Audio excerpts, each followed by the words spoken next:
I'm Boo Richardson. My episode is up next. Check it out. Tonight's episode is brought to you in part by Jegna Club TV and Wilson's Pizza and Grill.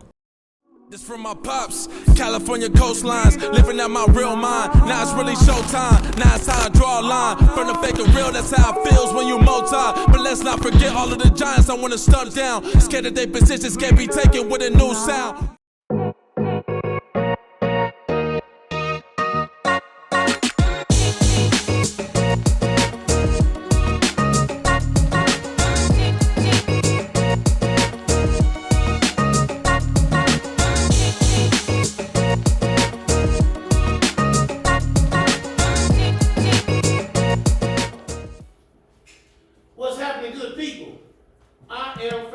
First, don't forget the coach, then comes Mo. I'm Jabrelle, Jenee. And we are here with the Evening Social Podcast.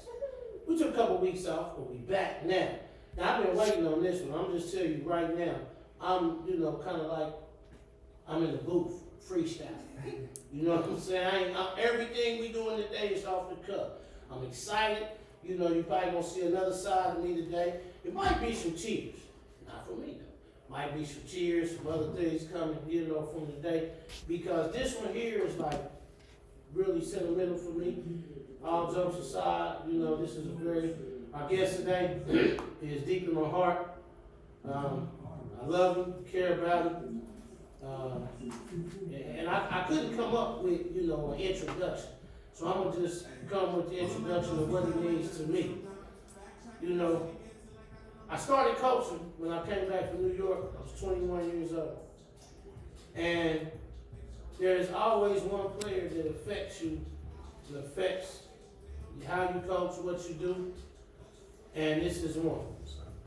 I have to say, but I gotta say this person means a lot to me. Helped me be a better coach, better person. And has done amazing things in his life. There's very few people that come from where he came from that didn't make choices to get involved in the street things or get involved in other non-positive things. This is a player that would call me for practice. Because we got practice today. I'm like, yeah, so where's so-and-so is here, so-and-so's there, so-and-so. He know where everybody on the team is. This is the 6th grade. He calling me. He ain't even at home. I'm trying to figure out how you on the phone. How you on the phone? Yeah, I'm in Bethany. Come get me. Okay, I'm on my way. You know what I'm saying? He lives in Bethany, live in the gym. In the 6th grade, he in the gym so much, he got trick shots. He talk about off the ground, off the wall, off the backboard in. I'm like, man, you don't get out of here. Boom. 5th grade, article in the newspaper, Sham God. It's just amazing things, man. Just amazing things. So tonight, I'm happy to have my brother here. He ain't gonna like this one. Keith Lee. Nah, this is Boo Richardson. Hey, man. So, while this is playing, keep it playing, DJ. Keep it playing, DJ. I had to let this play. So you picked this up. You said this song here, and I'm going to play it. I said, okay. I love it, man. I love this song for you. And so I got to come out with the first time on here. This you going to be the first one to actually see this. You see what I'm saying? We're going to start off with doing something that we love to do, and this is the first tradition that's ever been done on the Even Social Podcast. Our show is not just about putting in front of people positive, that's thriving in professional manner, but our show is also about giving oxygen. We've been branded that we are the Oxygen University. And so you have received the first diploma for graduating from Oxygen University.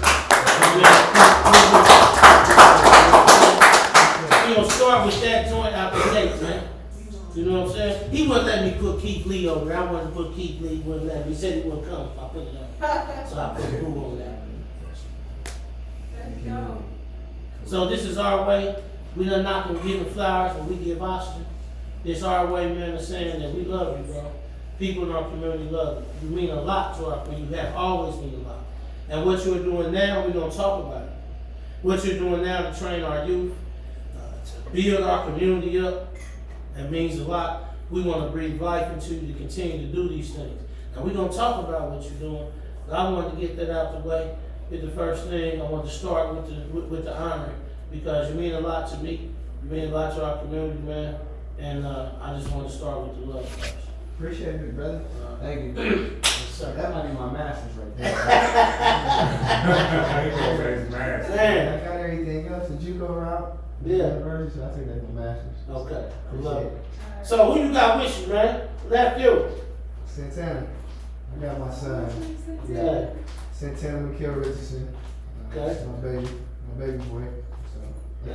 couldn't Love leave him at home. So it's not the first, He's man. famous on social media. Yeah. Which I hate. I love it and hate it. But it's kind of what my dad did. You know, my dad laid a foundation. Yeah. I didn't want to, really live after him, like for his name and stuff, but it ended up going anyway. Little head, I got a big head of my dad, everything else. So. Yeah. My son, my twin.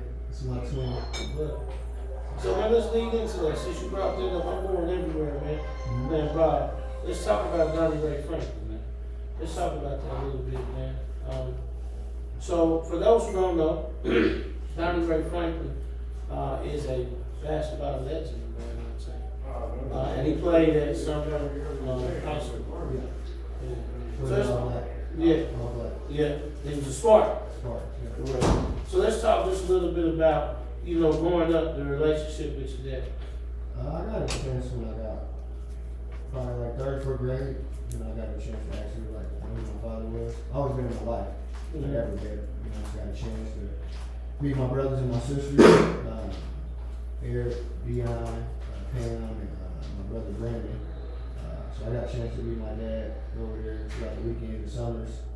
And just got older and started hearing about all the good things that he was doing in the community as a referee, coach, mentor, and how he used to play basketball. Super young when he was playing, but just hearing his name, Donnie Ray, aka Head, he could do this, he could do that. So legacy, I guess. So Pop passed away a few years ago. So I ended up getting, like I said, a lot of jewels from him. My talent level probably came from my whole family tree, but my dad laid a great foundation for me. It meant a lot to me, man. I see him all the time, talk to him. My dad used to talk about him all the time on the playground battles and stuff. So. Man, about a month ago, I'm out on 78th Street. I'm at the gas station. I'm pulling up. I'm moving fast. I ain't even paying attention. Moving fast. From this white car, pull up. Then I'm getting out. Boom, boom. I ain't paying attention to nothing. I'm trying to jump in and out. And then I hear coach. So I know that voice. I turn around. I see your mom. I hadn't seen her in a long time. She said hi. So talk a little bit about the relationship with your mom, because what I've been told, she might have been the best basketball player in the family. Yeah, like so my whole family tree was talented, from basketball, baseball, football. I happened to be like the baby of the group before all my little cousins and everything. So when I was coming up, I said my mom played. I used to be the bad boy for her. Her and my godmother Tracy. She passed away a few years ago, but I used to pick up the bats for them, and ride to the softball games and basketball games with them. I think it was with Clam Park. Clam Park used to have all the adults games and stuff back then. Yep, so I got introduced to sports, man, at a young age. My mom, she was good, just hit a little grounder and ended up home run, because she was so fast. So like I said, my family tree talented. It started from, my mom and my dad. My mom, her name is Linda Richardson. That's my dog. That's my dog still to this day. One of the toughest ladies I know, persons I know in the world. Just to see her story. Like I said, she raised me. My grandma raised me, my dad, the village, but for that woman to give birth to me and everything she had been through, like I said, that's one of my heroes. So that's my dog. Look. And how many siblings is it? So I'm the baby. So I got my oldest brother, Eric, my older sister, Pam, and my other sister, Dion, and I got a deceased brother, Brandon Franklin. So I'm the baby, so it's 5 of us. Okay. That's a big family. Yeah, good. Good deal. It's a baby boy. Let's talk about one of the ones that's right there too. Let's talk about grandma. That's everything right there. You know that. Like I said, I know. Well, we even go there, I gotta tell this story. I'm going to pick Boo up. You know, he playing basketball for me. We don't get to how he got to playing for me, y'all. But he playing basketball. If I'm going to pick him up for the first time, you know, I walk up to the porch. We on the ones on 11th Street. We down there. I go up there. And you know the first question she asked? Can you protect my baby?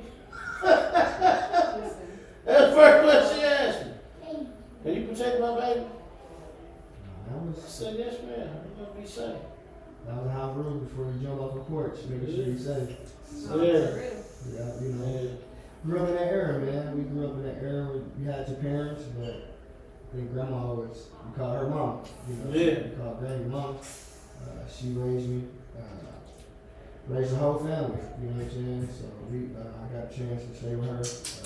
We lived in a 2-bedroom house with 11 adults, and my grandma was everything. You know, she took care of us, raised us, but kept me in the nest. She kept me in the nest forever. Big KU fan, and I got a chance to see that woman brush her tail, you know, work every day, you know, catch rides to work, walk from work, and just the stuff she instilled in me, you know, like, you know, just the work effort and never giving up, and just always being supportive. Like, you can be broke, but she made sure I had school clothes, made sure I had, you know, basketball shoes. So that's one of the any keys. basketball shoes. Brother had Jays. You know what I'm saying? That was He the only last- played in Jays. I definitely played in Jordans. Man, my grandma was definitely a foundation. Like I said, she raised all of us. You know, like we had a big family. But just that old, you know, the big mama. I think everybody had that big mama in the family, and she's the definition of that African woman, that queen that, you know, sacrificed everything to make sure her family had everything. And I happened to be the baby, and man, she just really spoiled me. You know, she made sure I protected, but at the same time, she didn't, you know, baby me. She made sure that, you know, I was a man. You know, I raised a boy to a man. I love Martin Luther King. That's one of my heroes. You know, but my grandma, she up there. That's everything to me. Man, she was tough, but loving. Oh, yeah. Like she was loving, she was tough. And I remember when you told me one time, I still to this day, it amazes me. You remember? You was coming, you was staying the night. And I was like, man, we need to let grandma know, you know, that you staying the night with me. You remember what you told me? You probably don't even remember, do you? That's how. He gonna tell me, she know I'm with you. Oh, yeah. I said, no. She told me, make sure you cannot protect. She wanna know. He said, you pick me up, she know I'm with you. I ain't got a car. So you bring me back, she know I'm with you. Just the honor system, the trust system. Yeah. You check in, you know, you got to check in.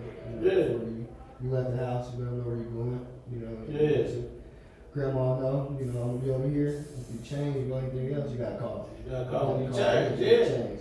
You gotta let them know your location. That was And the rule back that was in the the rule. day. And I thought I called him anyway. Yeah. You ain't really said you was going. Now you're in You trouble. let me know. Yeah, now you go to somebody else's house, you're in trouble. I called him. I'm calling anyway. And you know what she say? Oh, he going somewhere else? I'm like, nah, he just gonna stay the night with me. She was like, oh, okay, I knew he was with you. He good. I'm like, I mean, yeah. okay. No, my grandma But was- when we left, it wasn't the intention to stay the night. I'm thinking we need to talk, but she like, once you, I said he can go with you, it's on you. Now if it changed and called, and I learned that, like, okay, I see what she doing. I think we all got kids today. Yeah. You know, and that's what you wanna build that trust. Yeah. And that's something I did with my grandma. Just built that relationship and that trust with her. So when I told her something, it wasn't a lot. So she believed it. And she could bear the rest. Yeah. And I wasn't going other places doing stuff. Now that's one thing I always liked about you, and something that I try to stress to you know, the young ones today, is the fact that you did a lot of things, but you were always where you said you was gonna be when you said you was gonna be. Like, if you said you was gonna be in the gym, you was in the gym. If you said you was gonna be over here with this person, that's where you was. You wasn't telling me or her or no one, I'm gonna be here, but wasn't there. You know, I mean, you We gotta did make it in that, between rounds. but you were where you were supposed to be, and I think that is very important, especially for safety, very important for responsibility, you know, trust, is that you are where you're supposed to be when you're supposed to be. Yeah, no doubt. Especially where we come from. You know, What schools did you go to? Elementary school in Harmon. Thank you. Okay. Middle school in the Northwest. Okay. You know, I went to Wyandotte High School. Say that again? You went to what? They Wyandotte. went to North The West. Wyandotte High School. You went to the Wyandotte. Oh my God. Yeah, Keys got to hear that. See, Keys went to Washington. So Watch sometimes house. you have to enunciate things a little more. for Watch him. house. Nah, we You know really what I'm don't, we really don't rock with none of them. We just, you know, I go to a museum. I always supported y'all. There we go. So, That's for sure. You know, Wyandotte a museum and got shit. some great high schools around here. You know, good history, but there's just something about Wyandotte. That shit falling Got a apart. lot of rich history. You know, just with the 60s, 70s, and 80s. And then you got great schools like Loeher, Washington, and Sumner. You know, you can put Harmon in there, but it's just something about Wyandotte, and that's why I chose to go to Wyandotte. Tradition. You know, so even one in the Northwest, like, tradition. I don't know why, but I wanted to be in the hood. Like, I had a chance to go to other schools, suburban schools, I guess. In the 50s, you know, you got Senator Washington. I don't know, I just, Let me tell you, they're different. they are different, but I don't know, a fake bad boy image. I really wanted to be in the hood. I think my brothers and my sisters, my cousins, and some of I call them OGs, they all went to those schools, Northwest, Wyandotte. You know, it's a feeder school. So you live in a certain area, that's where you went. So I definitely wanted to go to different schools because of sports and just education, different activities, and stuff like that. But I don't know, I wanted that hood tag for some reason, going to Northwest and going to Wyandotte. And I kind of wanted to change the narrative in my era. Like, if you can make it out of here, you can make it. You know, and that's one of the things I tried to paint when I grew up. Like, if you can make it from 11th Street, if I can make it from here, any other kid, any other family member behind you can make it. With no excuses. When does basketball like really get introduced into your life? 4, Really? yeah, probably in the cradle, in diapers. My grandma, and my mom, they introduced me to it, and my dad, just being a baby, the first school I had was a When did it basketball. become organized though? 4 years old. Come Yeah. on. Nice. So I'm going the opposite with him right now. Me and his mom, not really fortunate him in the sports. His mom played ball too as well, and we just kind of got, I wouldn't say like just thrown on us, but for me, it was just, that's all you had. It was basketball, football, you know, Right. the culture. But for me, it was out of the womb, you know, just out of the womb. My uncles, from my mom's side, they all played sports. And then I got another side that's dominant with sports for my dad and my big cousin Vincent. He's back there asleep right now. But it's just a domino effect of Sleepy thing. like you gotta like, this is what you gonna do. And you know, back then you had fish fries, family over, shooting craps and playing cards, listening to music. And I had my little basketball going on the side, but when I was 4, he's 4 now, so just think I was about this small playing. So organized basketball, probably kindergarten. I started learning how to play That's when it was the basketball. realest. Yeah, I was That's when playing. it's the realest. Kindergarten, from I'm gonna say like 3rd grade is But- hardcore. But I wasn't a typical baby. Like I wasn't typical kindergarten. What you mean? I knew how to play already. Like I knew how to dribble, knew how to do things like that with both hands. Because that's all I had was basketball. I didn't really have a lot of different toys. It's like growing up, on my mom's side, my grandma's side, you can say poor, you can say we're poor, but still have what we needed to have to survive. So I didn't get a lot of toys. So get a pair of shoes, get 1 or 2 toys. So basketball was kind of dead in me. 4 years old. I don't actually remember that age and time, but my family always reminded me, like, well, we put the ball in your hand, we put a sock. You had a Nerf ball, you had a sock, then you had the big ball, so it was one of those things like they kept reminding me. Probably about 2nd, 3rd grade, that's when I actually know when I was like getting into it. That's what I said, and then when you started as a kid. I always cared for it, but I just don't remember his age of it. So when I got to 2nd, 3rd grade, it was like, this is what I want to do. So let's dive into a few things. First, because we cut a segment out. Our fun question segment is usually brought to us by Drip Ultra Pure Water. We're gonna do it a little different. You know what I'm saying? I'm gonna ask you a couple questions. We're gonna have some fun with it. All right. First question I want to ask you is, we starting the 50 greatest Kansas City basketball players. All right. Now, I want a disclaimer out there that I'm just asking for the top. So give me 6. The names that should be on there. And I ain't saying top, the first top. I'm saying just 6 names that you know should be on there from the history of basketball. Your 6. Okay, It's not in order, but no it's order, not in but not in order. And there's lots more that's gonna be on this list, but I'm just asking for just 6 names. I'll go with my dad, Donnie Ray. All right. That's the GOAT for me. I'll go with my big cousin Vincent. That's another GOAT for me. And then I'll go with, Jabrelle. That's my 3rd GOAT. And then I just gotta pay homage to Earl, Watson, Victor Williams. That's 5. And I always love Quentin Day. He was on your last episode. He was like a couple years in front of me, so that's my 6. It's really like I said. But you put it in order, that's the order. Because it's like generations. So my dad, my cousin Vincent, Jabrelle, which a lot of people know and don't know. So Jabrelle, and then you got Earl, and you got Vic, and then you got Quentin Day. So that's my 6. Okay. So now I gotta ask you this too. We're gonna sit there and say, those are your 6. Who's your favorite basketball? I didn't name myself. So. Yeah, come on. You know you can't. No, my favorite. I didn't get a chance to see my dad, and I didn't get a chance to really see my big cousin Vincent for in their prime, in their glory days. So I didn't see your dad in his prime, but I seen Vincent. Yeah, so just hearing the stories, and also didn't even get to see Jabrelle. Seen him too. So them 3 kind of go out because I was so young and didn't get to see them at their best. I heard great things about all 3 of them.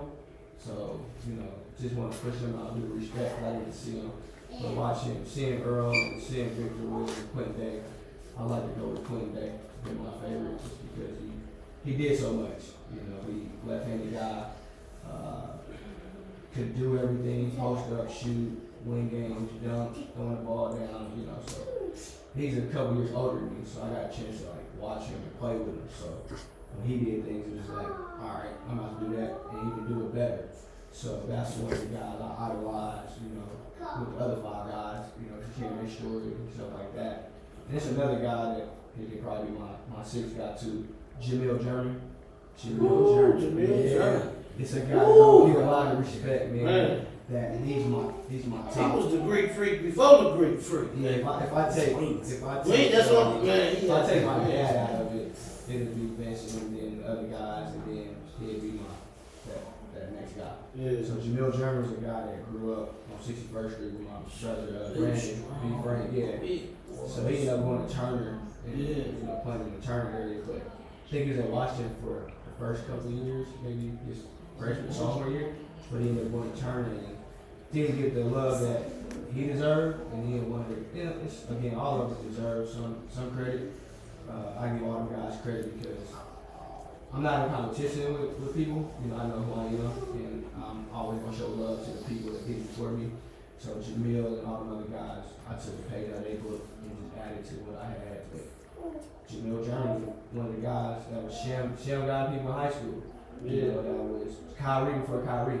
You know, he had to handle, you know, no other, so met him on the blacktop with my brother and playing with the Vipers and playing with the 61st Street guys. So Jamil Journey, he was one of the guys. So him and again another guy too, Jeff Hawkins, you know, he was excited. I got a chance to watch him this summer. Malcolm Campbell. So all those guys, like I said, top 50, you know, or top 6. There's so many guys. I mean, that's why I just came right. You can't. It's not more from that. And I'm glad they're older than me because they paved the way for me. So all the guys, like I said, they ghosted me, but my dad and my cousin and Jabrelle was like the 3 guys. Like I feel like I got the most input from, and got the most feedback. And man, them guys was hard on me. You know what I'm saying? So and my uncles and them, you know, my uncle Mark, my uncle Rick, my cousin Buff, my cousin Montez. So like I said, the tree of the village for me is definitely big. So I got a lot of favorites, but just to get those guys, they shout out. So Quinn Day, Jamil Journey was like the 2-3 years older than me. I like that.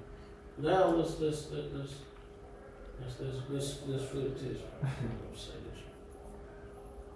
Who was the hardest person for you to play against?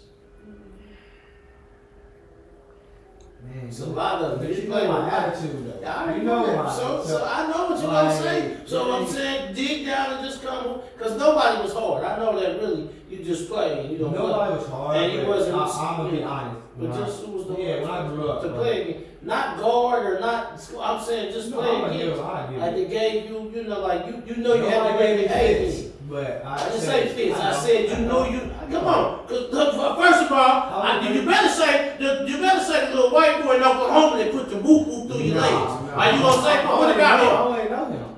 I didn't want to tell you about that. So he just hit you with the whoop between your legs. You was doing. I only got crossover one time in my life, and I wish my dog was here. He'd tell you the name. I can't remember from the luncheons. Yeah, I know who it was. That was it. I know who it was. White though, he was black. No, I'm talking about when he was in Oklahoma and he put it between your legs. He went and hit you between your legs. And don't act like you don't think you remember that. That's what that is.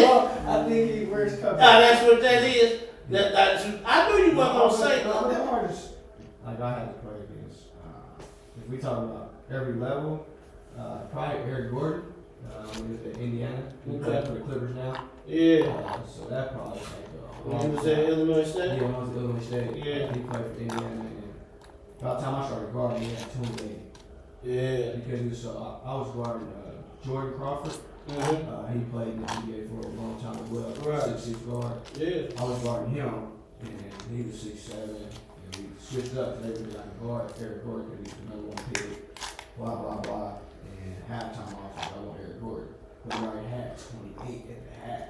So he ended up with 30, you know, going for the whole game, so he scored on me. But just him being so big at 6'4", like LeBron James built, my speed, Steph Curry, you know, range, you know, before Steph Curry, you know, that guy was tough. Him and Derrick Rose at the time I got a chance to go against Derrick Rose and some like workout stuff. So Eric Gordon is probably the guy I got a full game of, you know, for that level that I had to get my shoe off every time we got the ball. Right. So that's why I need a pro, you know, NBA guy. High school, age, stuff like that. Like I know Victor Williams used to punish me when I was a freshman and sophomore when we was at Oklahoma State, just being so big, but by the time I got to a junior senior, like I mastered it because I didn't want to take that. So he came back, you know, the one-on-ones, you know, the 3 dribble type, the king of push up. Yeah. So after that, like I said, I don't think nobody tough. You know, it's respectful for everybody to do, but Say what you mean. Well, no, I'm telling you what I mean. Like, I'm saying this nobody is what I'm tough for saying. me. And I know that, you know, part of this is because we were fortunate. Yeah, I had a lot of people that they were playing up for a long time. Playing with grown men. They're playing in practice. We had grown men playing in practice. Like every practice we had grown men, college players. Like they were coming, but they weren't just coming and playing. Like just coming and they were coming and teaching. Like they playing and they teaching, but they playing hard. They not giving them nothing. They making them play. but they made them play as a team and made them play basketball. I definitely shake us. Yeah. They shake us. Cause I've been doing it for since a black child. Like I said, my dad, I got a big brother Eric and my brother, B Frank. Like, man, they used to beat my butt, bro. Like punch me, you know what I'm saying? Like throw me on the concrete type deal. Just, playing physical. Yeah. Because they knew I was the one. I was the next one to get out the family tree to do something positive and something good. So, like I said, my household, before anything, my household, like my family tree, like they put the fear in me and took it out of me. We're gonna take a second, and we're gonna watch this little video. We'll speak with some videos for it. All right, so we're gonna take a second. This is, you mentioned the name Jabrelle. So it's a video that he sent for you. Boo Rich, man, what's going on, man? Who would have thought, bro? 17 years strong, man. You the brother I never had, man. And a lot of people don't know this. Without you, there's no me. Right? You were the one who truly helped me elevate myself and my game to another level. And I continue to see that and see you do that to this day, man. I can't tell you how proud I am of you, man. You know some of the battles we've had and a lot of the things you have to overcome as a person. And to see you thriving in today's world and continually pushing these kids and elevating these kids, man, there is no one like you, man. So from your brother, I want to tell you how proud I am of you, man, how much I love you, and keep doing what you're doing. Now, what do you think about him taking the time? So we got some people who want to show you love and send some videos. He was one. So talk about what he meant to your career. Man, Jabrelle helped me live a single life when I was trying to live a double life. Kind of just being in that environment, you kind of see the nice cars, the money, the women, the vibe. You see everything in the hood. Yeah. And that guy Jabrelle was ahead of my time, and one of the guys that could have went pro out of high school, and just a couple blocks up from my house. And just for him to grab me and be like, don't go down this route, don't do this, don't do that. Stay over here, do this, listen to this guy, listen to that person, listen to your grandma. Go in the house when the street lights come in, blah, blah, blah, and actually show me some things with the basketball. It meant a lot, because he's still a living legend to today. Like I said, I wish a lot of people could hear the real story of him instead of the other things that they hear, because he's a great guy, great person. One of the pioneers for basketball in Wyandotte County. Just a GOAT in his own right. So Jabrelle, like I said, he critical for my career as far as basketball and off the floor. Because I don't think if I would have ran into him in my neighborhood, I know I probably would have been where he at, or where he was, because he's a totally different person today. But just where he was at, and everybody else in my neighborhood, I definitely would have been on the wrong path. Right. Thank you, man. We got to talk about a couple more people in the pathway. And I talk about something that I know that you don't really like to talk about. But I want to talk a little bit about it because I think some of our youth need to understand it. But let's talk again. So you went from high school, you're in high school. And a lot of people don't know this. All right? But everybody is not a 4-year varsity starter in high school. You know what I mean? That ain't heard of. Like, this is not, you're a 4-year varsity starter. Talk about coming in, filling the shoes. Because when you came in, you felt the shoes that were voided by state champion. Yeah. I got to high school in 2000. 2 years after they won state, under Coach Wyandotte. We had guys, Jenee Johnson, who went to Nebraska. We had Victor Williams, who went to Oklahoma State. So I had big shoes to fill. First went to Illinois State, and then transferred. And went to Oklahoma State. Mm-hmm. So I had big shoes to fill, but like I said, just growing up, just growing up in that environment, I got a chance to see guys like Vernon, Earl, all the guys that just was before me. I got a chance to see them, and District 500, Wyandotte County. I think you guys are doing a great job, and I think everybody has put their hand in the city for the last couple of years trying to change the narrative. He's doing a great job because the education, you know, the resources, the things that we had coming up, we didn't have it.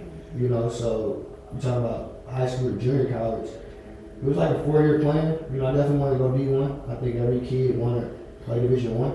I happened to be talented enough to play Division I. I could have done it out of high school, but I only had 3 schools interest. It was Indiana State, and that was because of Keelan Block. Keelan Block from Sumner, and he used to come back under you and play against us and pick up and stuff like that. And he probably said something to one of his coaches about me.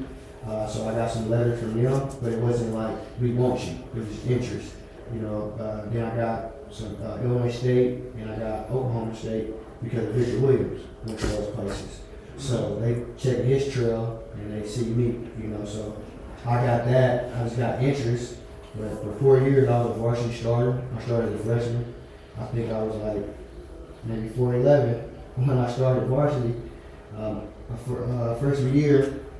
And I just wrote down my goals. You know, I just wrote down my goals that I wanted to, you know, make to the NBA. You know, I wanted to go to college. So just that 4-year plan. I had that 4-year plan, the goals and stuff. I got a chance to hear my dad's story about him. You know, almost make it to the Chicago Bulls. Him and his my PE teacher, Coach Hurl. He's a yeah, them guys could have made it to the NBA. And then you hear my cousin Vincent's stories, the Jabrelle story. So that was just like, it was like a build up for trying to go to college and trying to go pro. So for me, it's like a 4-year plan. And, you know, them winning in '98, that's what kind of got me to the school. I got recruited as an 8th grader. I stayed with my dad at the time, and I ended up getting recruited by probably about 15 plus high schools. They all met with my dad and myself in the living room with my dad. From Sligo, Washington, Sumner, Wyandotte, Park Hill, I think, Oak Park, just everywhere. You know how it be. Me, you know, the white family trying to move me into their house to go play with their son. You know, it was all love. Like my AU buddies, you know, Christian Davis. Yeah. You know, I played AU ball with her. She's a great coach, mentor. She's owns the career program. She wanted me to stay with her to get out of my situation out of Wyandotte County to keep my education better, things of that nature. But like I said, I chose to stay in Wyandotte County to make it out that way, make it out the hard way. So just that 4 years, Coach Van Don, it was Coach Lilly my freshman year. He ended up making me sign, you know, he basically told me the history about Wyandotte, all the good things. And when he left my dad's house, that meeting, I was like, I want to go to Wyandotte because of the history. You know, my family tree went there. And I knew Vic prior to that. I knew Nate Johnson prior to that. So I felt strongly going there. You know, just like I said, all our AU teammates, you know, all our brothers, they went to Sligo, Washington, Sumner. And I'm like, I don't want to be with them no more. You know, I'm like, I'm going to make my own identity. So I wanted to go to Wyandotte. You know, I wanted to, they was off, you know, for 2 years, about 2 years, 2-3 years, they wasn't really doing too much. So I'm like, I'm going to go build that program. I'm going to make a name for myself. And I was blessed. I was lucky to be able to do it. So I got a chance to start as a freshman. And it's just, I don't know, like I said, from the black side, my name is Kerry, but the work effort, you know, so when I got to my senior year, it's a crazy story because my freshman year, Steve Lilly is my freshman year coach. After my freshman year is over, he leaves to get a job at Independence Community College. So 3 years, fast forward 3 years, I'm thinking I'm gonna go to Independence Community College because I didn't have the grades. I took the ACT once, took it twice, took the practice, got 21, and then I took the real one, I got a 12 on it. I'm like, we ain't never learned this crap ever in school. So I was just discouraged. I didn't want to take it no more. And then I learned about the junior college route, about Coffeyville, Independence, and I just heard about so many NBA players coming out of junior college. You know, I'm like, all right, I'm gonna go there. They're gonna do that. And by the time my senior year came around, I'm like, telling everybody no, thinking I'm gonna go to Independence with Steve Lilly. And I called him one day, and Coach Moore told me to call him. Coach Moore told me to call him. He was like, hey, you need to call him. And I called him, like, what's up, Coach? He was like, hey, I just want to let you know that we don't want you. So I'm like, damn, like, I'm not good enough. He's like, we already got a small point guard named Booger or something, Miller or something, the guy from Topeka. He probably was there. Yeah. So that's drove the next chapter of me. I was like, I'm about to get better. So Steve Wood ended up telling me I didn't want to he didn't want me to go to Independence, and he was my freshman year coach, my varsity coach as a freshman. And Coach Moore right there told me, like, hang your phone up. And he sent me the Coffeyville letter. And that's who you need to go with. And I was like, bet. I called him and had one. So that means Coach Herc. Yeah. Perfect. So let's watch a little video from Coach Herc. I talked to him when I called Coach Herc. I told him I just need 60 seconds, but he couldn't stop talking. All right, but they love you, man. So let's look at that. I'm Jay Herperman, the head basketball coach at Coffeyville Community College. I had Boo Richardson here that played for me back in 2004 to 2006. We got Boo out of Wyandotte High School. And people at that time didn't think Boo was a Division I level player. And that guy was, I can tell you, one of my favorite guys I've ever coached, because he was highly motivated, didn't take much to get him in the gym. He had a tremendous work ethic, and he was a great leader for us.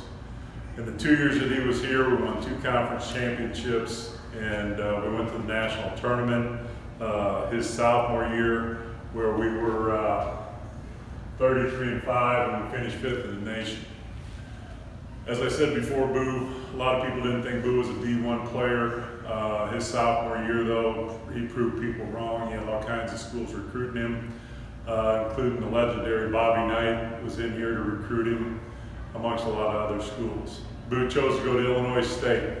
He was a first-team All-American for me, and he was just a tremendous leader for us. And the reason he was such a great leader is because there was nobody on the team in the 2 years that he was here that worked harder than he did. People in this community still, when we talk about former players, and in my span here, and I've been here, this is my 27th year here at Coffeyville. Whenever we talk about former players, former teams, inevitably Boo's name gets brought up. People in this community absolutely loved him. Being a smaller guy, fighting all the time for what he had to get, he just did a tremendous job for us here as a Raven. He came back after he got done playing. He coached for a couple of years for me. Got him into coaching.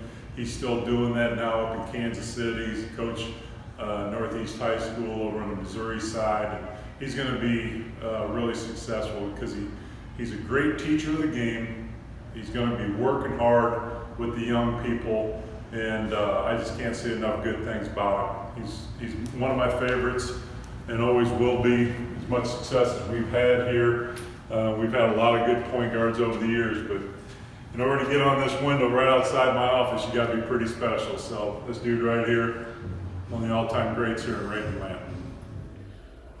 So first of all, Coach Herc wanted to do this video right next to a picture that's down there. You know, how do you get your picture down there? I mean, they need to move that picture or something. That's hard work and dedication. Hard work and dedication. A dream come true, man. I'm telling you, a dream come true when you get your name on the wall. When you get your jersey retired. When you get your picture on the wall. And again, we start from 11th Street. Just growing up having that. You know what I'm saying? Growing up poor and only having that dream. Just the village I had around me. All the things that I dreamed of. I dreamed of this moment, having my son, having my daughter, having my kids, to be able to take them to those places, to be able to see my picture, to see my name. But Coffeyville, I graduated in 2008 from Coffeyville. No, 2006. I graduated in 2006, and to be able to have my picture, to be able to have my name, and all the things that I accomplished there. It's special. It's definitely special. And Coach Herc always say, man, like, I'm probably, out of his 30 years of coaching here, I'm probably the hardest working guy he ever seen. And he had some great talent guys there, you know, from the Twins, from the Reggie Evans. So we have a lot of All-American and pro guys there at Coffeyville. So just to be able to have my name mentioned with so many top athletes from basketball, football, because Coffeyville's got a lot of pros, and I'm probably still the top 2, top 3 Coffeyville player ever to be part of that community. So in 2 years, I made a big impact. So Hurt just really, I don't know, I like to call him, he's like a brother almost, like a homeboy. Like, this guy is real. You know, he wasn't a typical coach. He gave me all everything, you know, that I needed to accomplish and do, and how I should do it. If I don't do it, you know, you're gonna be on the bench or you're gonna get sent home. So he was blunt with me, he was honest with me, told me, you know, if I do this, I do that, your name gonna be on the wall, the picture gonna be on the wall. And it was 20, 30, 40 of them guys already on the wall, and he just shared their story, and I'm like, I'm next. I'm gonna be next. And I ended up being the best point guard in the country my sophomore year.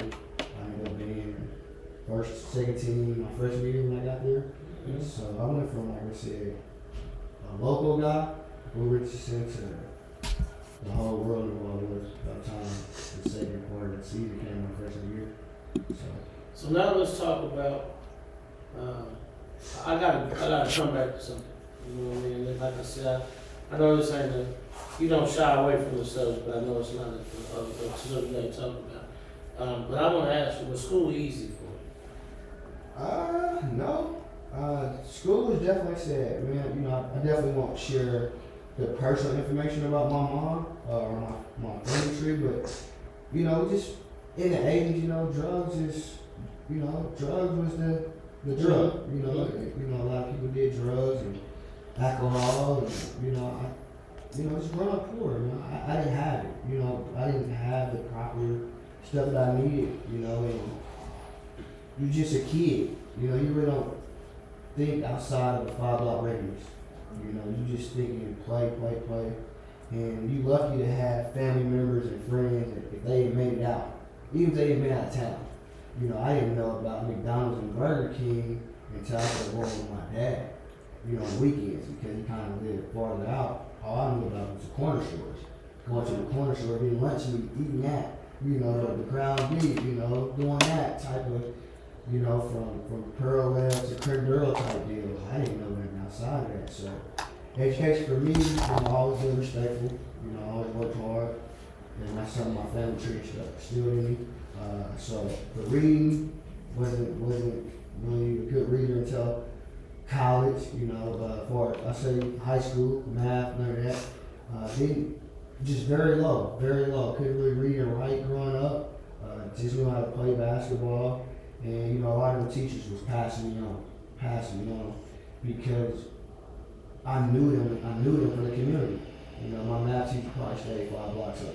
You know, my science teacher probably lived around the corner. This teacher probably dated my uncle. So it's one of those things, you know, like just getting by because I was a good person, a good kid. You know, and then Miss Lawrence at Northwest, she like gave me that brick wall, like, you can't.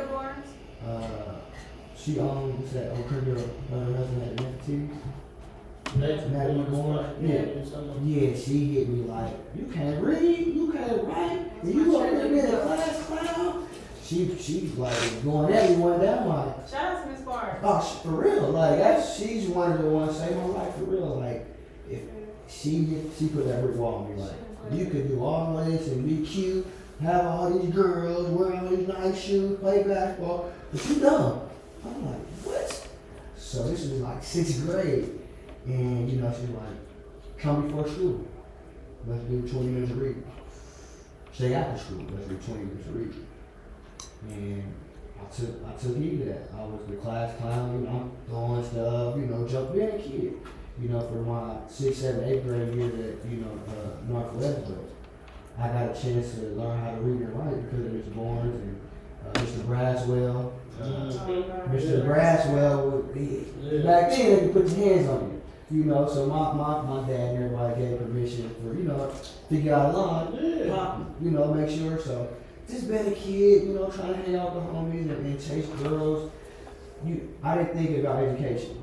And, you know, I'm like, I'm not gonna do my homework, I'm too gas, do all this stuff. Go home and lie to grandma. I don't got no homework, it's in the book bag. So, Miss Barnes, man, she stopped me 6th grade, and for 3 years, I got better and better with my reading. But I hated school.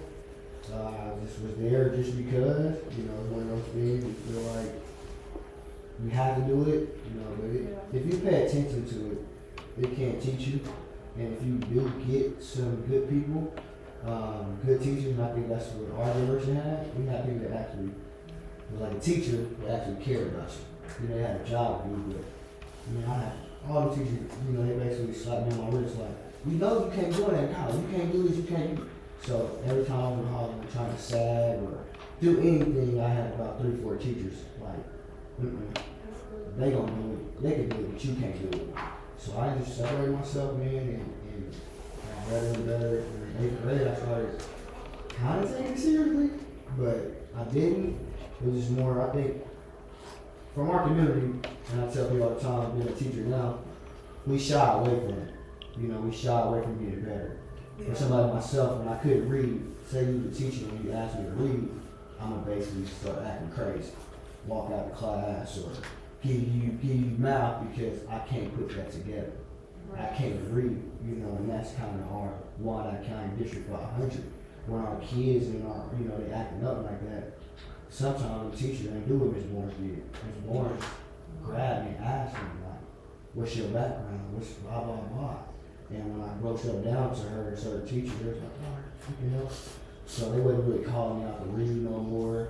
And when I did get to a certain level of reading, you know, doing math, I'm like this. I read page 5, you know, because I was more confident because as a teacher, you know, I answered the math questions. So to sum it up, to sum that up, I hated education, and I wish I could go back, you know, because I think the school don't really teach you about real life, you know, the real world. They really don't. And I wish that would be something. We've not been in school this for a long time. What I think school is supposed to do, and when you have the real people in your life, what school is supposed to do is teach you how to think critically and problem solve. Yeah. That's what school's supposed to do. Now, I'm not saying that the reading, the writing, the math, you know, I'm not saying that that's not essential and you don't use that. But all of that is supposed to teach you how to think critically and problem solve. That's what it's supposed to do. And I think sometimes that goes missing because the teachers start putting more emphasis on, you need to learn how to do this right here and read this. But when you're struggling to do something and you acting out because I don't have the skills or I'm something else, they put emphasis on that. When the emphasis really should be, okay, let me break it down and do this because and I think a lot you get the basics of this, but if you learn how to think critically and problem solve, to do that, you're going to have the basics of this. Yeah. So if I put the emphasis on thinking critically and problem solving, then I understand, oh, okay, you acting up because you don't have the skill. Oh, okay, you shying away because you know you lack in this area. Okay, so let me get you the stuff that you lack. Yeah. Because example for today, and she can attest to this. We got after school program. Mm-hmm. And the only kids I chose today to do their speeches was the kids that I know struggle in reading. They supposed to write their speeches out and give them to me. I know all of them, most of them struggle in writing and reading. Yeah. I know it. But I've been on them, I've been with them every day asking, so what you gonna write? What you gonna do? How you doing? Okay, come down to the room, let's talk about it. I can talk to all of them, so I know they have something. Now, I'm asking them to get up in front, and for you, the first ones to get up in front and say your speeches. They all nervous, we can practice together. They ain't getting up here with nothing to say, they up here because we practice. It's a different generation now, because I think a lot of us being parents, being been through that, so we not letting our kids go without the proper needs. The education stuff. And it's embedded in the kind of, you know. Like my son right now, he can speak Spanish. He can count to 5. Sit down. Can you count to 5? No, can you count in Spanish? Oh man, uno, dos, tres, cuatro, cinco. Can you say your planets? Could you go get And nephew, bro, I love it. Yeah. Get That's both a of them credit to up. his Just mom zoom out. and the The hair. daycare goes to. Move to the right. But when we was coming Yeah, up, zoom out. Just the hair. Right. the drugs, you know what I'm saying? Like just so many different things, man, for us that, you know, inhibit our education process. And I tell you all the time, like, we all got a job. You got a job as an interviewer. You gotta do a profession. Same with teachers. Like, they have a job. You know, you sign up for it. You gotta go put your work out on every day and educate those kids. If you don't want to do it, you gotta go somewhere else. That's just what it is. You know, and they do know too. You know, like I'm a teacher, so some days I have my days, but I gotta remember It's that. a lot. Man, I gotta speed up because they telling me they played me. They played me. They had to start late, and they told me I could only get a certain amount of time. You know, they knew I wanted to really go deep in with you. They gonna play me and start me late and stuff. Then they gonna start sending me signals and stuff like speed up, we'll cut you off and stuff. And she do this on every week. I thought we had a week so often and she would change, but she got to get You with gotta get in bed anyway. Yeah. So let's jump because I gotta make sure we get into 2 or 3 things. First of all, we gotta go from you left Hurt and then you went where? It's Illinois State. Illinois State. So let's talk about this video right here with Coach Jenee. All right. Hey, Boo. Coach Jankovic here. Thinking about you today. You know, when you're a coach, you're not supposed to have a favorite player. You know, that's really not what they tell you to do. But I got to tell you, if I did, you'd be right up there. You're one of my all-time favorites. Nobody has a bigger heart. Nobody competed harder. Nobody was a better leader. Nobody had more charisma. I hope you know how much the coaches loved you, your teammates loved you, and all the Illinois State fans loved you. You're amazing. Miss you. Hope you enjoy your day.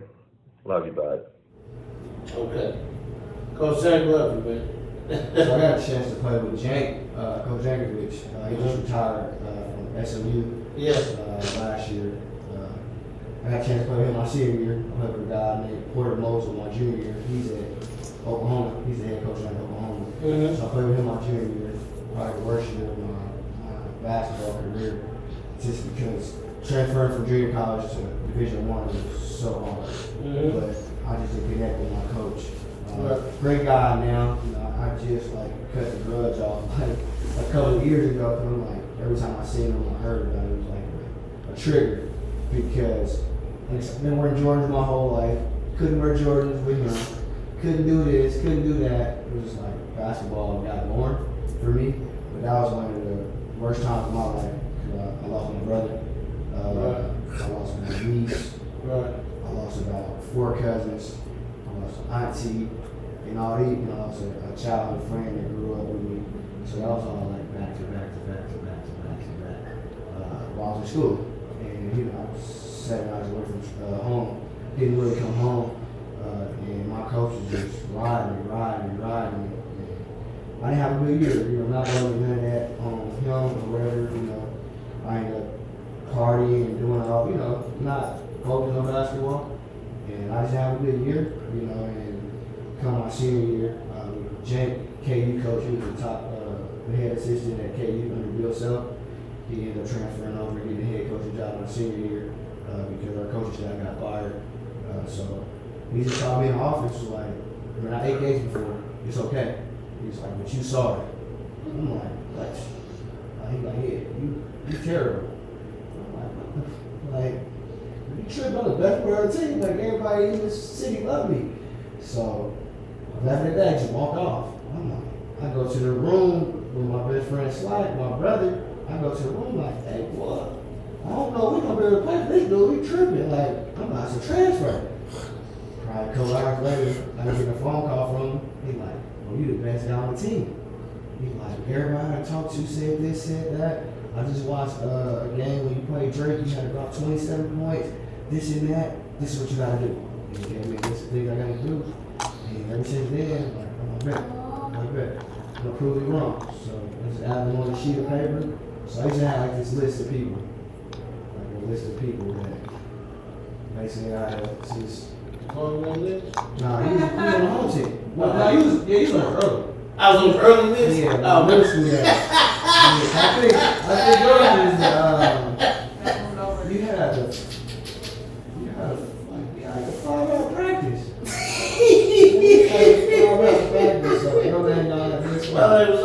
It's like an FU list. Yeah. I'm gonna prove everybody I wrong. can see how you make one. Yeah, so I'm not gonna prove You can see everybody how wrong. it makes. But with Jack, man, Jack basically told me. Let's ask him did that 5-hour practice help? It did. It helped me for stuff like Ask him did they ever get tired in the game? I never got tired. Still to this day, I'm in shape. But it's been a blessing, man. Like I said, Jack was one of the guys that him and Hurt, man, they really shot at me like a grown man. They told me to look at the pros and cons.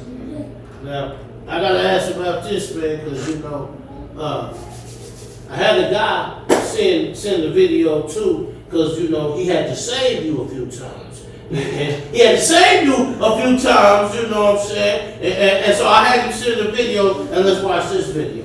You know. What's happening, man? Just a shout out to Boo, man. Shit, I ain't never told him this, but I think they named you after me, bro. I'm very proud of you, man. That's some slack. You know what I'm saying? Slack had to save you, man. I had to call Slack like Slack. Don't let him touch my little brother, man. That's my big little brother, little big brother from New Orleans. He from the 5th Ward. Yeah. Slack me and Slack made in Coffeyville. Was freshman when we got there. He's from New Orleans. Couldn't talk at all. You know, so we all proper in Kansas. And get this dude from New Orleans. What? Yeah. He was saying sink instead of sink. Yeah. Like aluminum foil. Like eating, you know how we eat ramen noodles? Yeah. Like he was just putting sauce on it. He's eating it regular. Yeah. No water boiling. Yeah. I'm like, what is this? So that's my dog, that's my brother. We still locked in to the day, but man, we got, like I said, we got the 4 years. That's 4 years of our life in college. We went to college, we were together for 2 years. We was roommates for a little bit until we got our own room, but wherever he was at, I was there. Wherever I was at, he was there.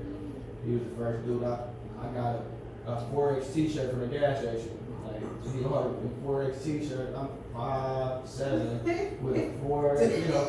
That's what we wore back then. Yeah. So, just like I said, he ended up, you know, when the training hit, you know, I had a chance to be there with him, you know, when everything, his whole family and friends, everything down there got wiped out. And I was going through stuff, you know, back home too, so. Brotherhood, man, like I said, when I didn't have it, he had it. When he didn't have it, I had it. You know, on the floor, still to this day, that's my dog, so my brother. But we did Coffeyville together. He ended up being an All-American, like a all-conference guy, All-American type of player, 2'6'8", skinny when he first got to college.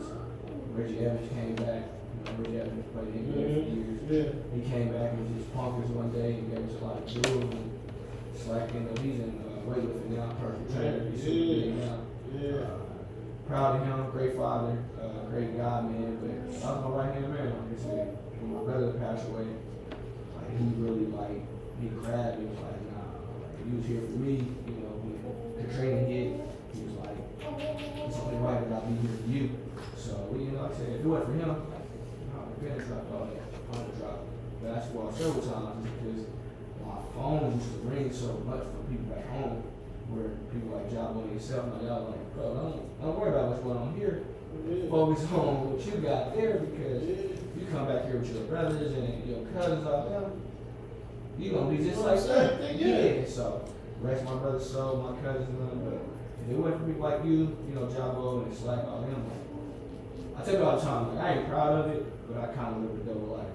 If that makes sense. Like, definitely did the basketball, the schoolboy stuff. But, you know my brothers, you know my uncles, my cousins, my mentors, stuff like that.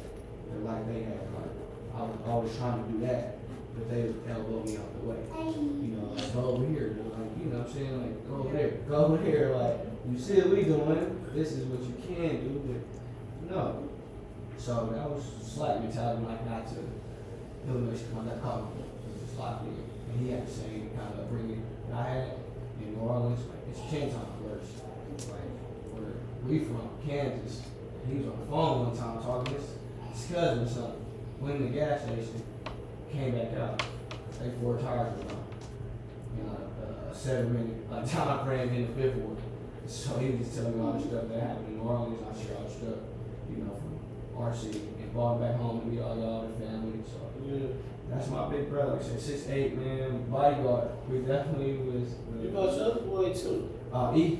Yeah. I brought a couple of my teammates home, and they love it. They got Kansas City nicknames. No, what's his name?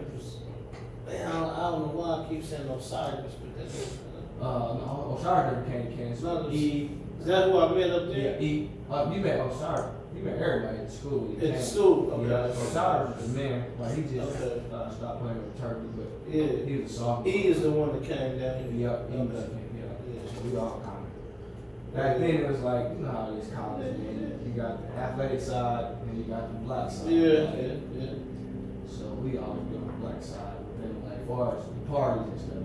Right. And you got to the basketball athletic stuff. As far as like the AKA, Q, all that.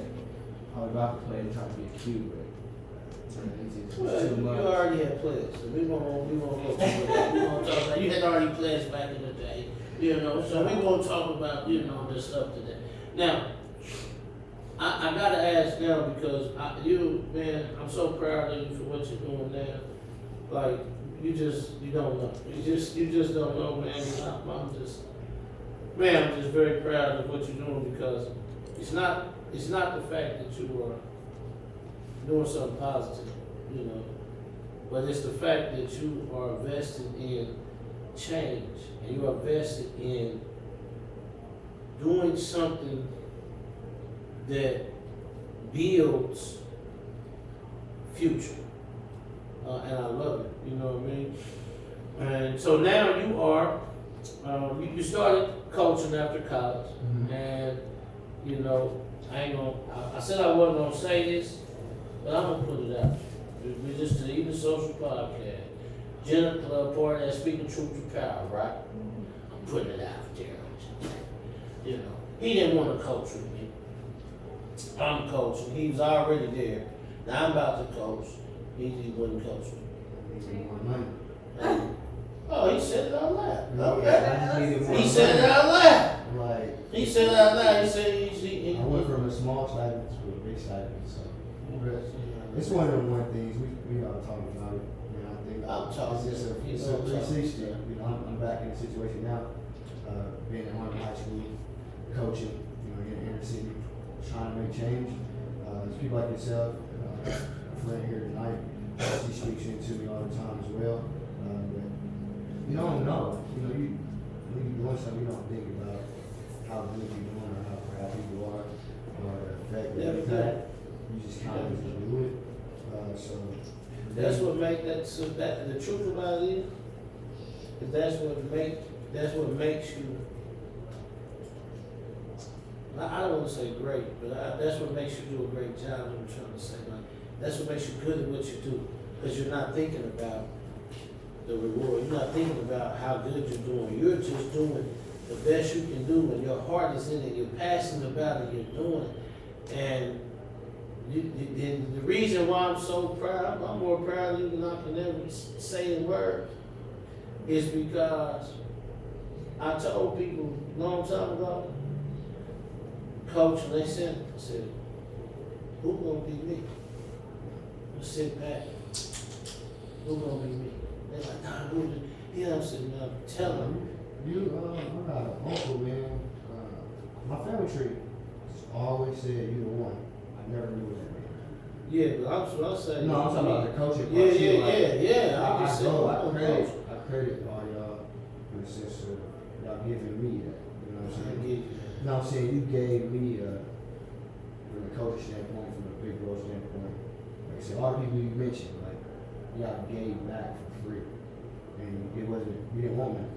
You know, you never wanted no money. You know, Jabrelle never wanted no money. Vincent never. Nobody never wanted no money.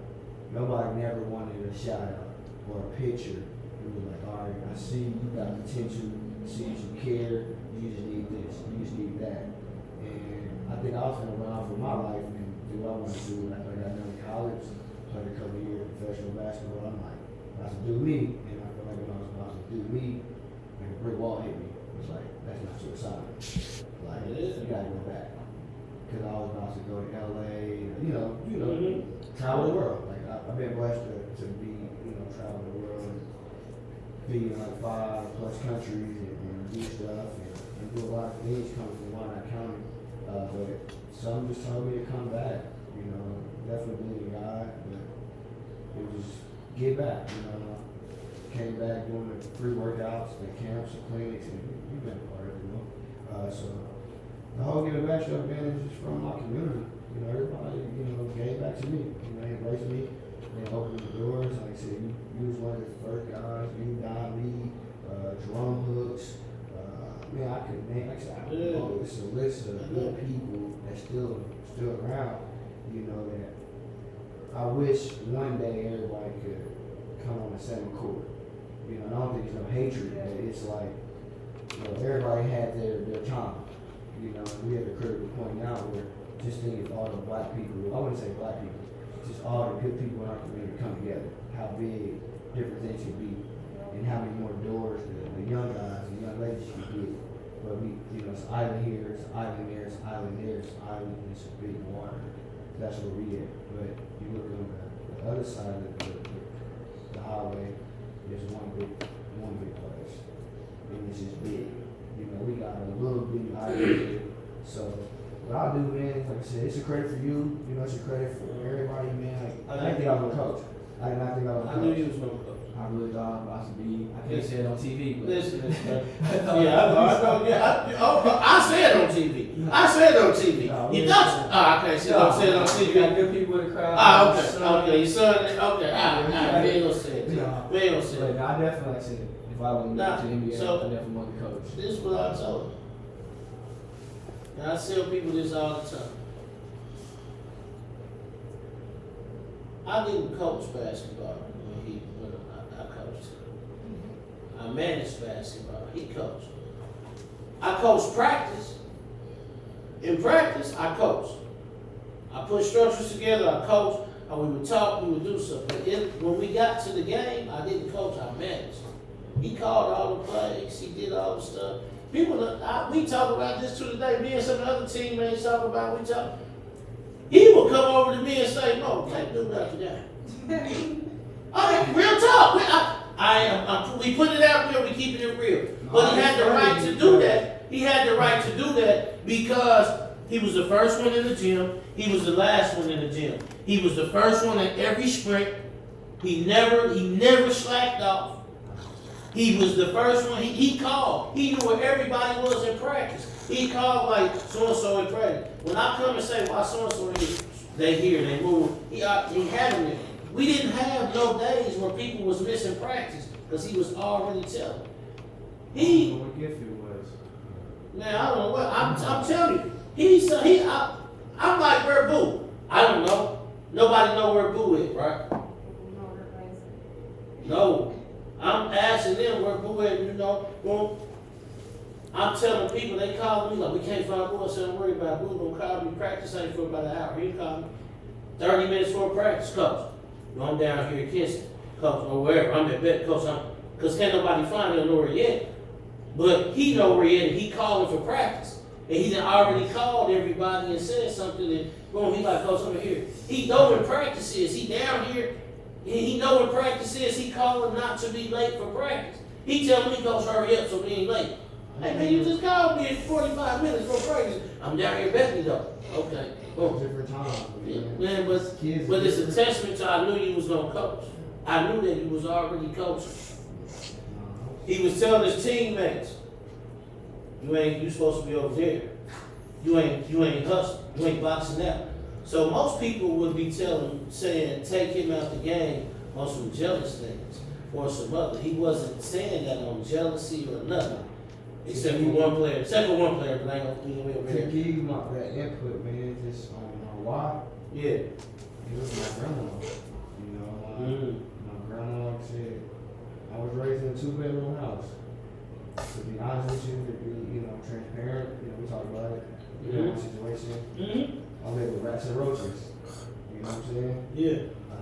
my grandma, housekeeping and baking, walking, just doing everything.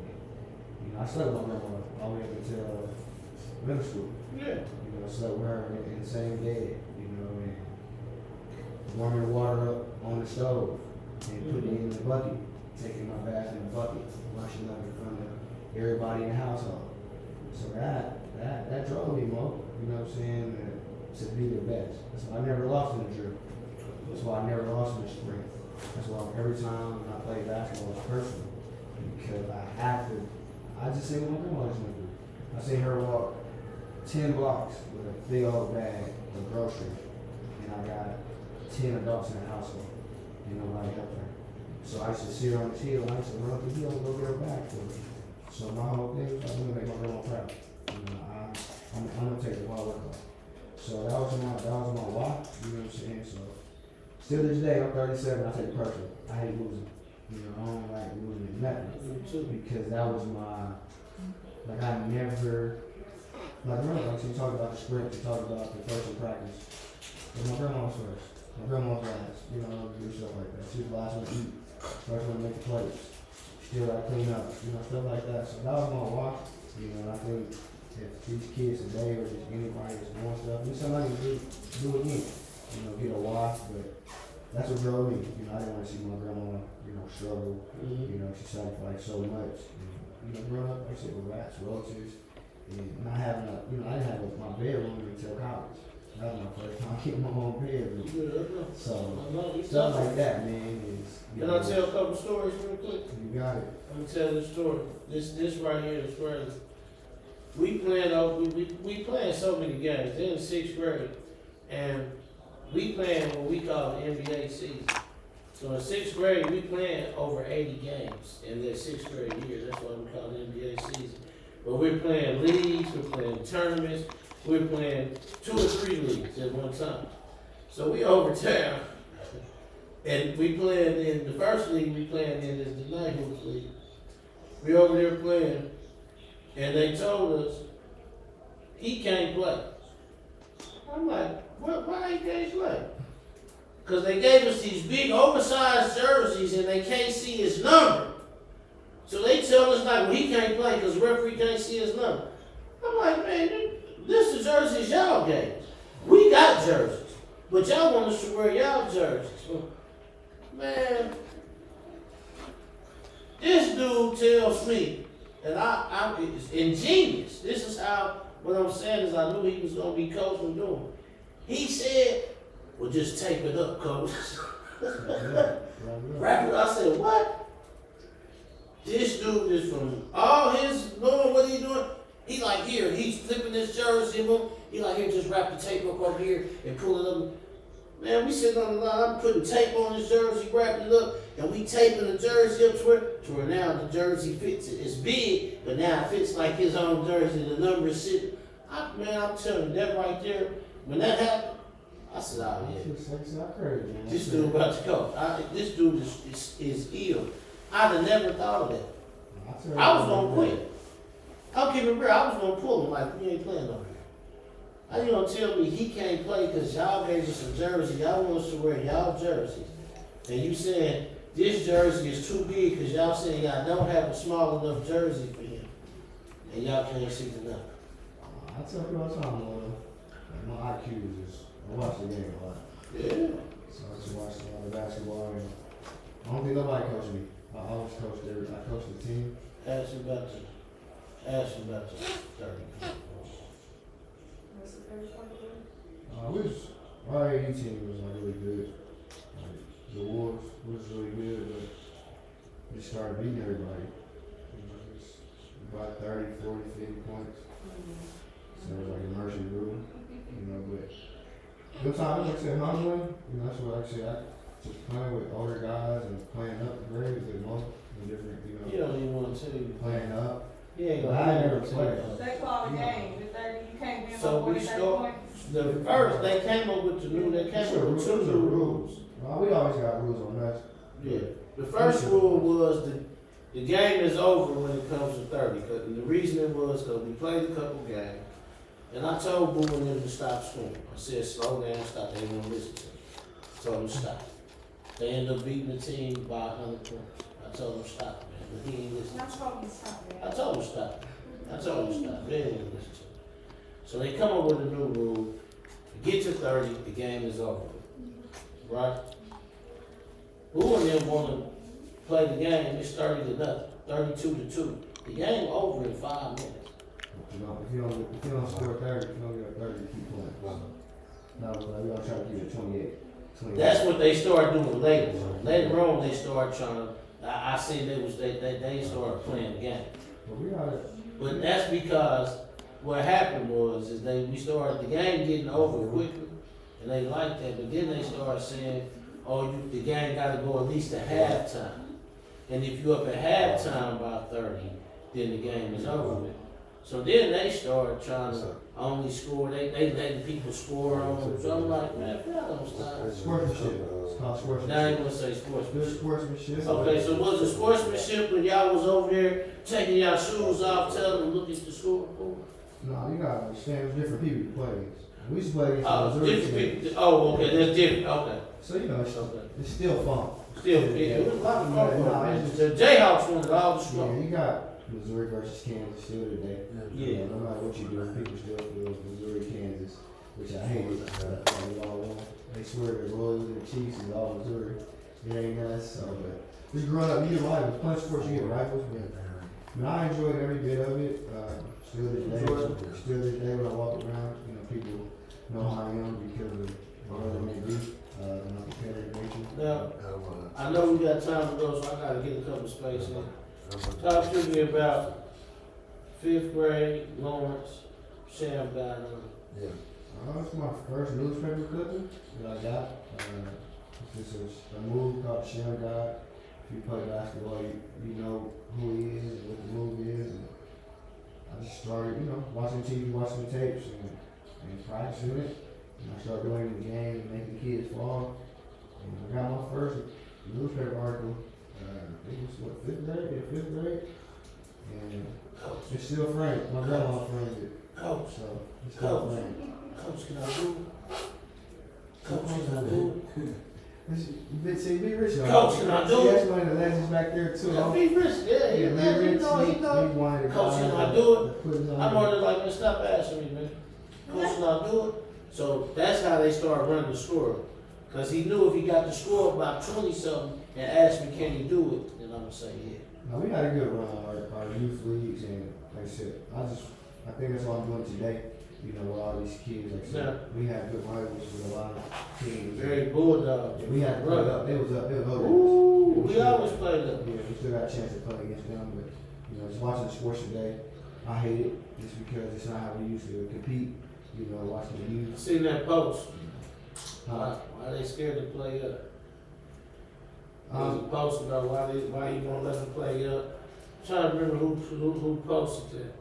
About playing up. I think you have to be a part of what we was a part of growing up to understand it. I think parents and kids today don't understand. Keelan said that. Keelan Block said, why, that's who it was, my guy Keelan, he posted that.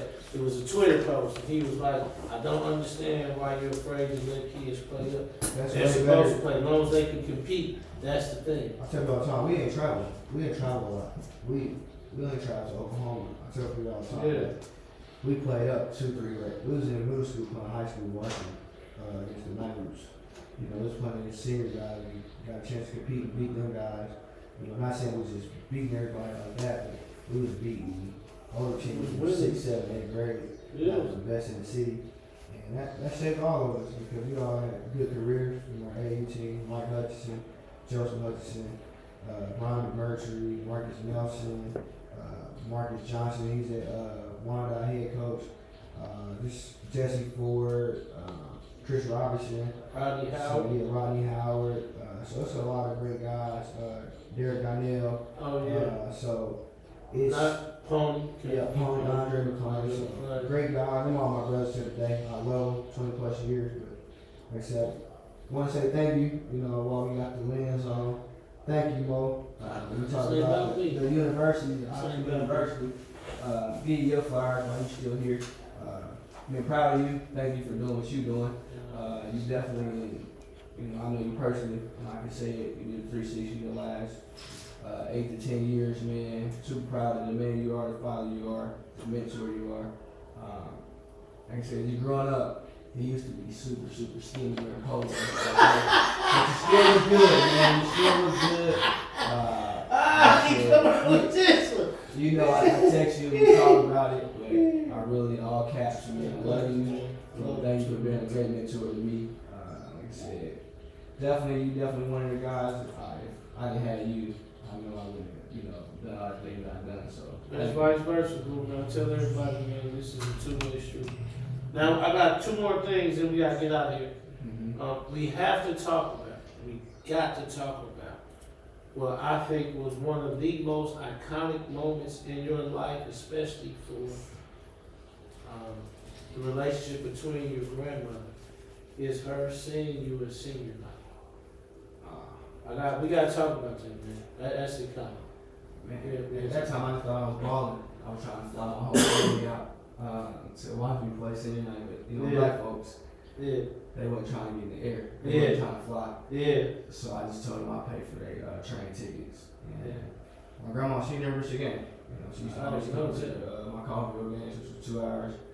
The home games, her, my family tree, Buck, you know, Buck made sure he got her all my high school games, all my games. So her, you know, just wearing her cave gear, you know, and supporting, always wearing my number somewhere on her body.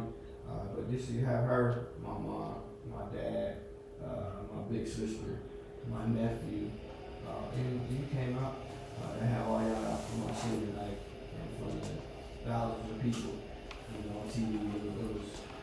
It was so my mom being silly like she is, we on the lead. They call my name. Nobody knows it. But she's like, I know they ain't booing you. What? I'm like, Mom, that's my name. So I'm grabbing my name. I got my mom right here. I got my grandma right here. And my mom, wish we could see it's a picture too. See which one here like, they booing you? You that bad? I'm like, man, it was crazy. It was so crazy that you coming in, and that's what's crazy. And that's probably the second proudest moment I've ever been of you. It was super dope. Man. I got in that game, my first time coming to the game, I did the same thing though. I ain't gonna lie. I did the same thing. When I first went to the game, I'm in the game, you know, they come and I'm talking about the whole arena goes, boo, when he comes up, like, I stand up like, man, hold up. Hold up, y'all tripping. Y'all ain't gonna boot up. Nah. Boot. Oh, boo. I sit back down like, they saying his name. And they screaming, he scored, they going, boo. It's a whole thing like, oh, this is a good boo, this is a good. They sprocket, I said, man, this is good. When we went on the road, it didn't affect me when we went on the road, but. Yeah, they tried to say something. Just to have my family, man, just to have all y'all there.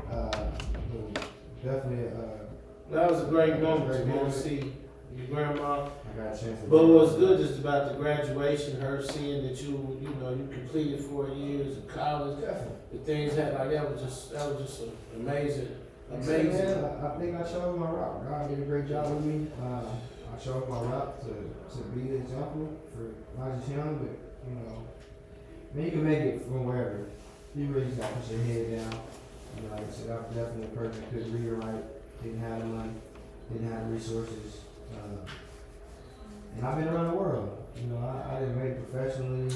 I've been on TV, I'm in books, I'm in articles, I'm in magazines.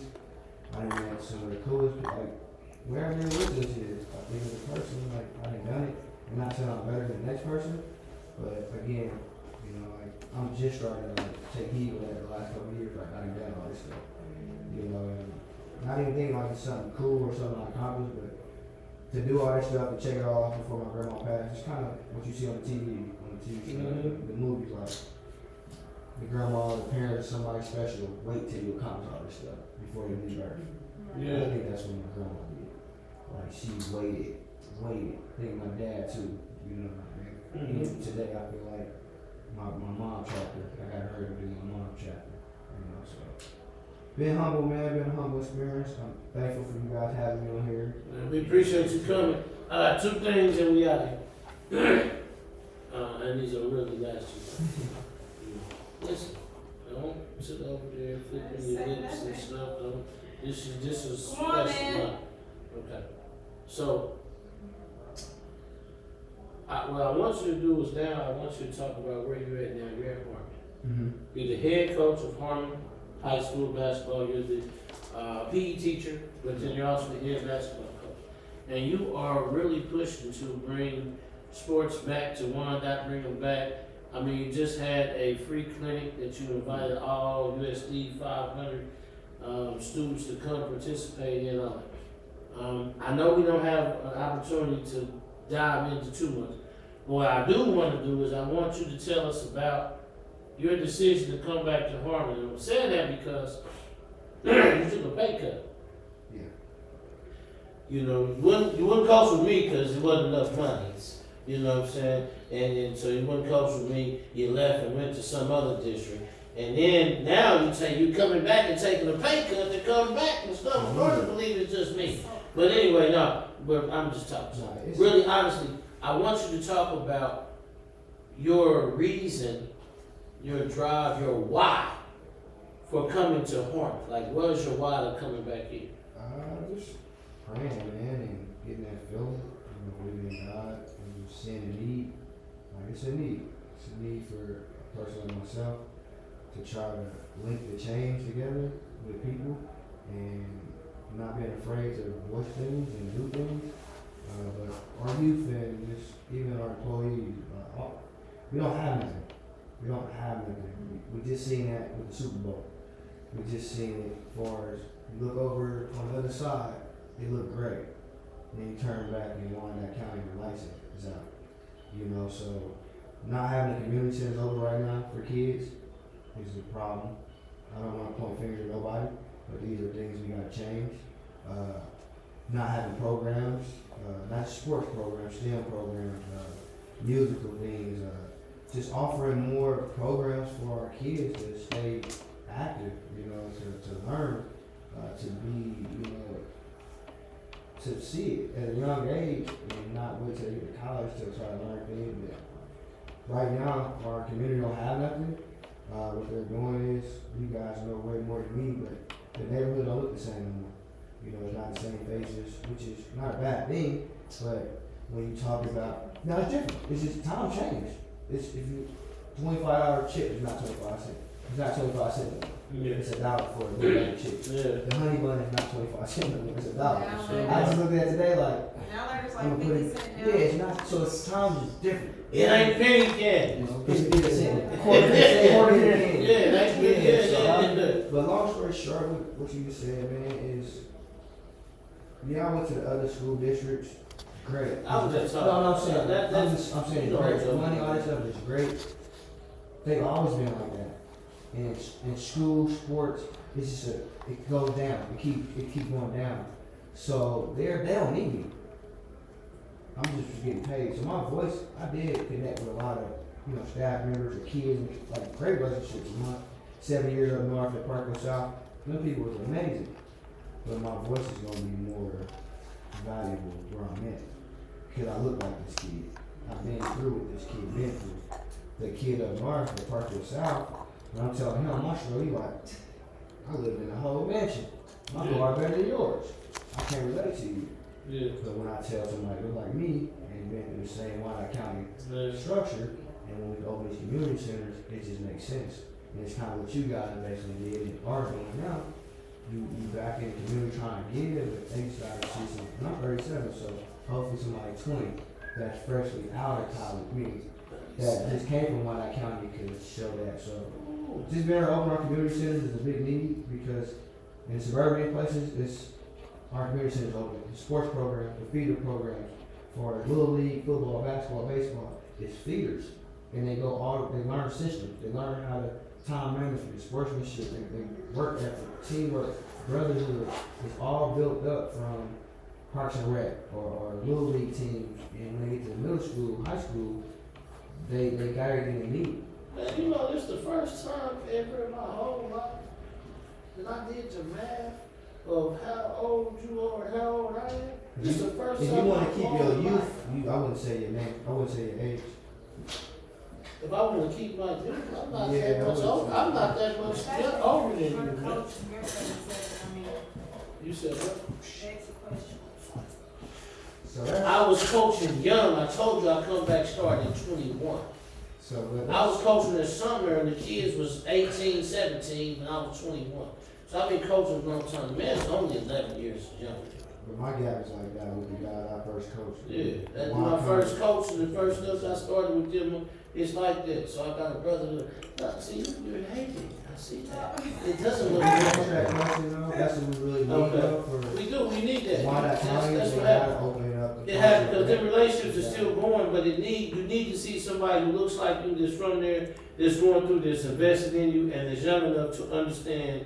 Yeah, What's going on? and it takes us to come back. Like I said, I don't live in Wyandotte County no more.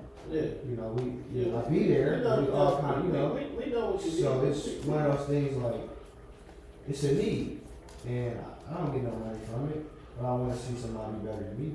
You know, I want to see that baton pass to the next kid generation, and that's one of the critical things that we're missing right now.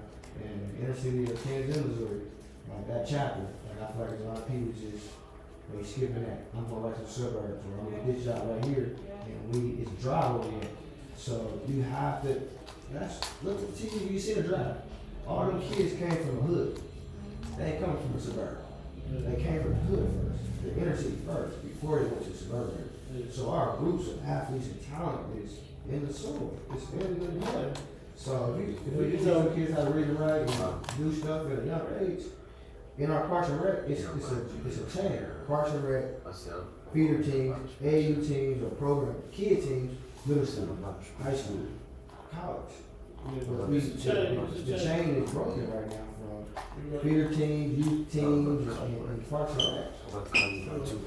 It's a business now. Okay, let's move to our next, because you know, the real time Grinch came in, and when he comes and sits down, that means time is over before they start counting down. So let's get to one of our last questions. I had another one, but I can't sneak it in there. You know, I am a little upset that they didn't let me ask you the other questions I wanted to ask you, because I really wanted to ask you, you know, about some other things, but they wouldn't let me. But you know what I'm saying? And you really gave him that on that? No, I'm saying that's. You gave him that on that, but you dapped him up before you said you dapped him You know we up. gotta follow the Queens, man. They know the foundation. Nah, that's We not, gotta follow first the of all, limit. let me See, explain. money really running. T Money's over there telling me, he tapping his foot, he's like, if He you must don't got hurry no up, woman. it's He got over. no woman. They gotta be home to. Yeah. Well, we ain't gonna say nothing, but now I gotta give, before I ask you this last question, I gotta run through a couple things. First, I have to make sure that we acknowledge all our, you know, community partnerships. First things first, and we're here at the lovely 1739 Galleries Elegant. They cater to all your event space needs, and you cannot find no more greater art from around Kansas City from artists that's here. This is St. Leon, y'all. My Ain't brother lie. just say I know. This is, We we not- get nicer every time. Here we That go. word, Here nicer. we go. We're putting, you know, shameless plugs out there, but it's cool. St. Leon do right. But you can't say nothing about the Kid Lane and all the other stuff that's around here. And if you haven't checked this piece out with the Chiefs and the Philly, you gotta come down here and see it. It'll be on display. Do not forget that First Fridays is down here. First Fridays is here. It's cracking this Friday. So make sure you come down here to 1739 and be a part of First Fridays. Now, we can't forget also that this episode is brought to you in part by Wilson's Pizza and Grill, Henderson Entertainment, New Wall Street, an investment education community, and then Jenee Club TV, also in Brooklyn. I gotta shoot this little club out there. Jenee Club got a headquarters now, right down the street from Wilson's Pizza on 19th and Cordero. Congrats. Did you come by and see this shit? Nah, Man, that's you it. don't mess with your brother. I just got the stuff It's across cool, the 12 and from Patrick Wilson.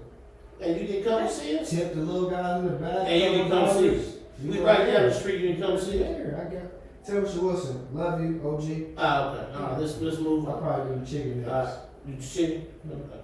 Then we also got to go with our brand partners, you know what I'm saying? Can't forget Truth, you know what I'm saying? Apparel.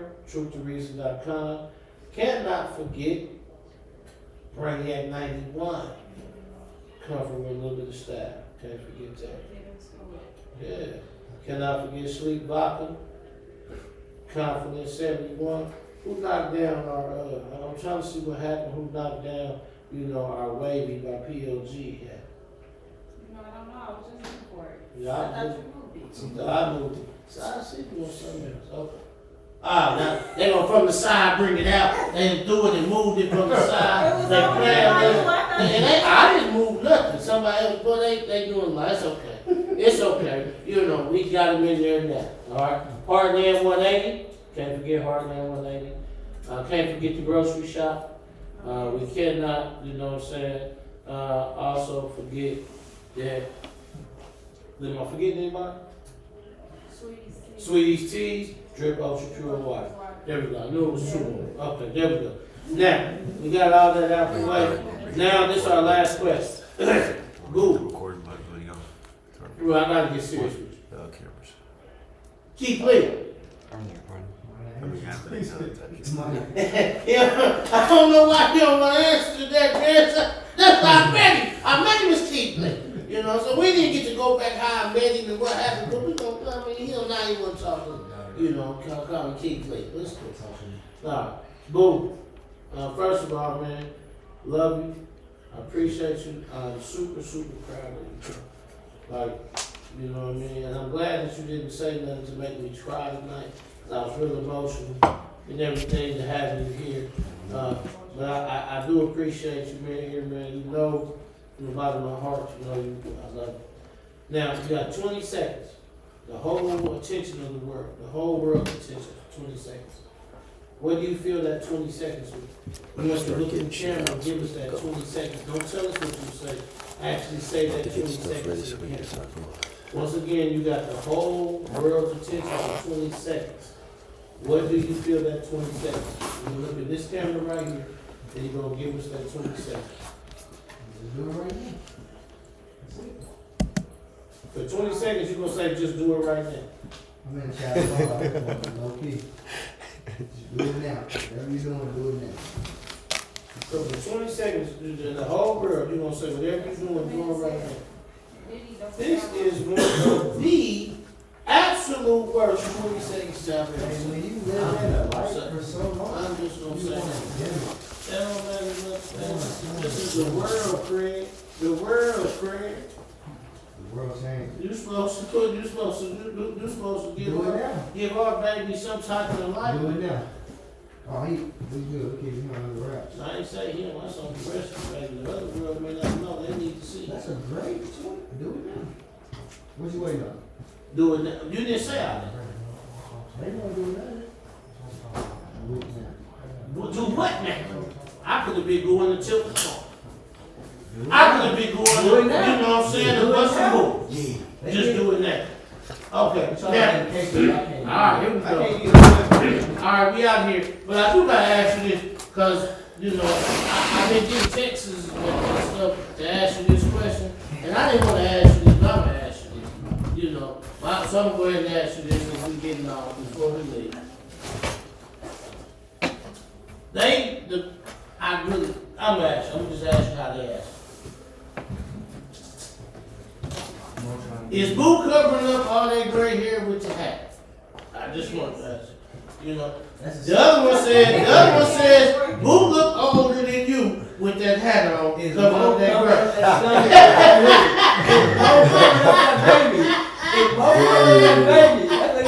I'm just saying, that's what they asked me. That's what they asked me. They said, you sure Boo? They said, you sure Boo didn't coach you with all that gray hair coming up from under that hair? I'm just saying. I got another one. I'm just saying. The top of the line put jet black and more. So they just said who was out of midnight cocoa beans? That's why Boo got a hat on. I'm just saying. She told me it's sexy. She told you it was sexy. Well, she said she loved this category. That's what I'm saying. She said it's sexy. You're great, man. You talking great. Yeah, no, you're great. You're great. One bag, T. Man, listen. That's why I sit over here. Oh, man. Why when they gonna wrap Hey, you? man. You got- Nah, he just in the game. He do that. He wants to get in the game. So. They be in trouble. Listen, Co-parent been going. I appreciate it. We appreciate you coming out here. All right. Hey, we love you. We appreciate you. And we thank you for being a part of here. All right. We catch you next week, same time, same place. And Santana, go ahead. Santana, hit him with the wave. Tell him, hey, you gotta do him like this. Turn them off. You gotta do him like this. Come on, do him like that. My job. Yeah. This episode was brought to you in part by Wilson's Pizza and Grill and Jegna Club TV. Our Facebook Live broadcast was brought to you in part by New Wall Street. Our musical guests are brought to you in part by Henderson Entertainment. Our live audience giveaways are brought to you in part by The Royals. Our venue partner is the Elegant 1739 Gallery. Our clothing partners are Truth, The Reason, and Brainiac 91. Our beverage partners are Drip Ultra Pure Water and Sweeties Teas.